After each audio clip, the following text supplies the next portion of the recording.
Il les couve comme un entraîneur couve ses athlètes. Allez les gamins. Jonathan, colombophile depuis 13 ans, est aux anges car samedi, ces pigeons voyageurs s'envoleront de Alors. Londres. Il n'a pas de nom ce pigeon. Il a pas de nom celui-là, non, pas du tout. Il en aura peut-être un Il en aura, j'espère bien, on l'appellera Londres 2012. Parmi les 50 oiseaux de son colombier, le jeune homme a soigneusement choisi les 3 meilleurs et a même un peu provoqué le destin. Celui-ci, pour qu'il revienne un peu plus vite de Londres, je lui ai fait faire un petit qui a éclos il y a 2 heures à peu près. Et du coup, ça va lui donner envie de revenir beaucoup plus vite de Londres. Bonne motivation. Bonne motivation, voilà.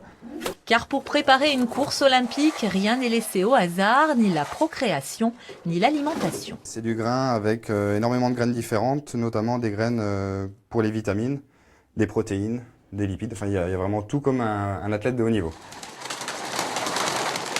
Quant à l'entraînement, il est quotidien. Là, ils vont tourner autour de la maison. Ils vont s'entraîner naturellement.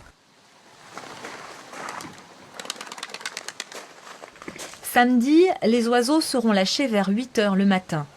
Si tout va bien, les premiers pigeons bretons devraient rallier leur colombier 7 heures plus tard. Donc c'est bon, le pigeon, il va rentrer de Londres. Hop, il va passer. Et voilà, il va se faire biper. Donc là, il est enregistré sur l'ordinateur. Et c'est cet ordinateur-là qu'après, moi, je vais prendre. Je le débranche et je l'emmène à la société pour dépouiller, pour savoir si j'ai gagné. Gagner, c'est bien sûr l'objectif avoué de Jonathan, qui cet après-midi a officiellement engagé ses pigeons pour le concours de Londres. Alors le 409 072. Des pigeons qui partiront d'abord à Lille pour être marqués, mais aussi pour subir un contrôle antidopage. Puis ce sera Londres et le rêve olympique, en attendant que la colombophilie soit reconnue un jour peut-être comme une véritable discipline au JO. Allez, à samedi les lolos.